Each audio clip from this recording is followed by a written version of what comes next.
What is going on, Alpha Hunters? Hope everybody's having a very tubular Tuesday today. All right. We got some pretty good movement, actually, to start the day today. We gapped up pretty good. As we know, we got that PPI data this morning, but we did gap up on the SPY about points, a little bit over 0.6%. And that PPI data came in actually pretty good. It did drop pretty good amount. Core PPI year over year came in at 2.4%. The market was expecting 2.7%. Prior was at 3%. So you can see right there on that bar chart, yeah, pretty good drop there. And what's kind of interesting is the forecast numbers.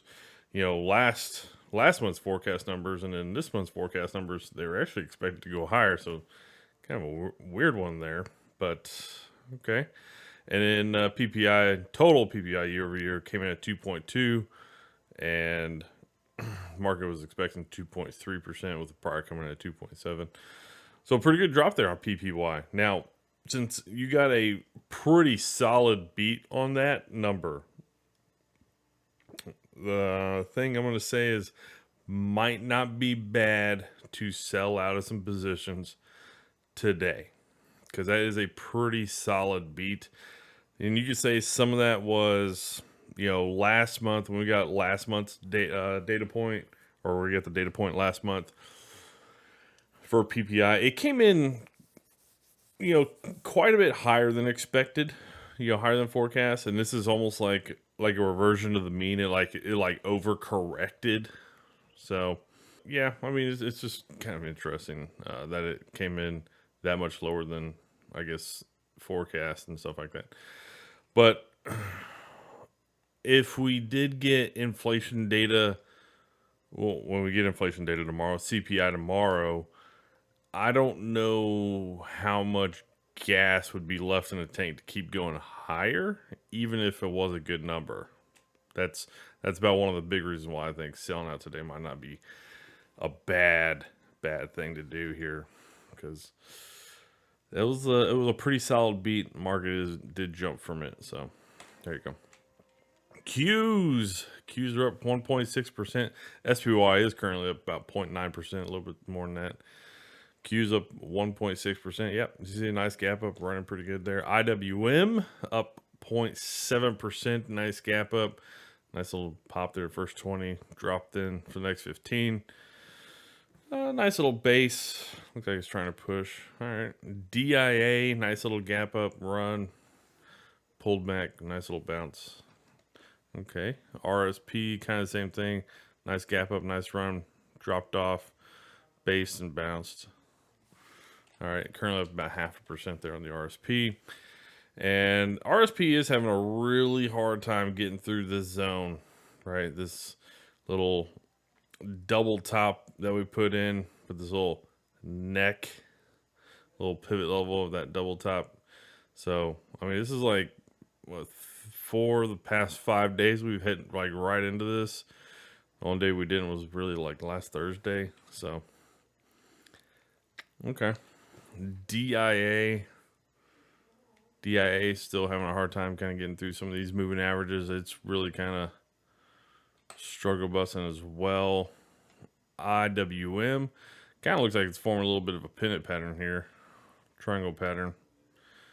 All right, see if that plays out here going forward. And the Qs obviously is the best running one today, and it basically gapped to the 100 moving average today. It's sitting right on top of that 20 moving average right now.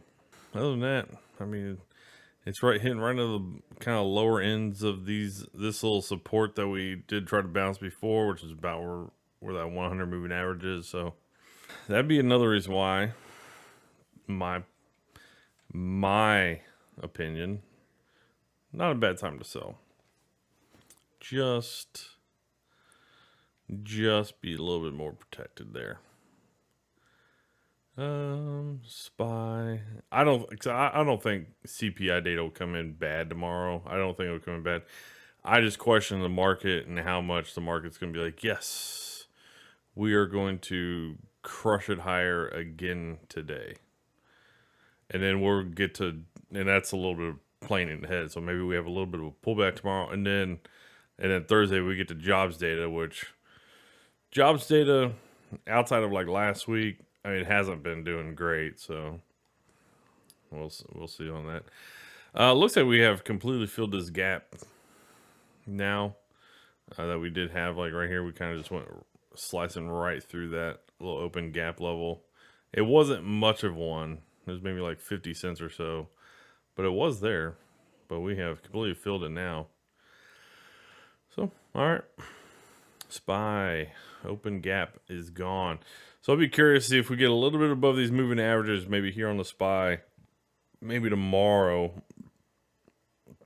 kind of like how we did back over here in late July, and then we drop off. Might be, kind of where we got to that 20 moving average previously, and that was kind of where we kind of stopped and then we dropped off again.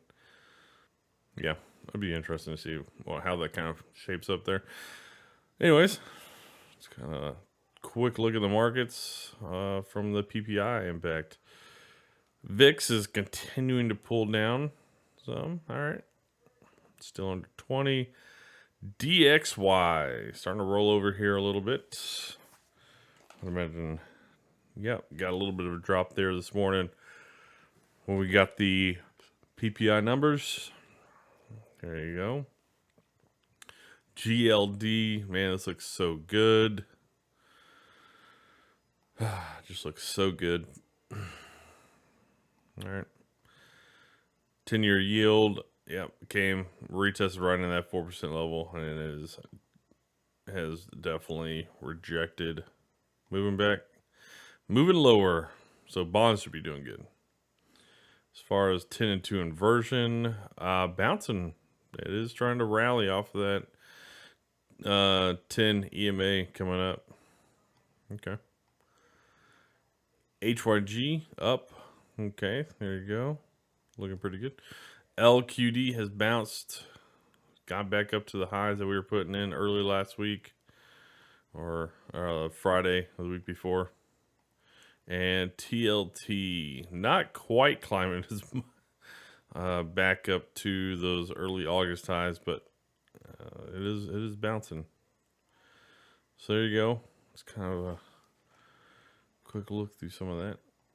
And then taking a look at sector rotation for the day. Energy's lower end of the day, which is kind of interesting because took a look at energy commodities yesterday, and they were doing really well.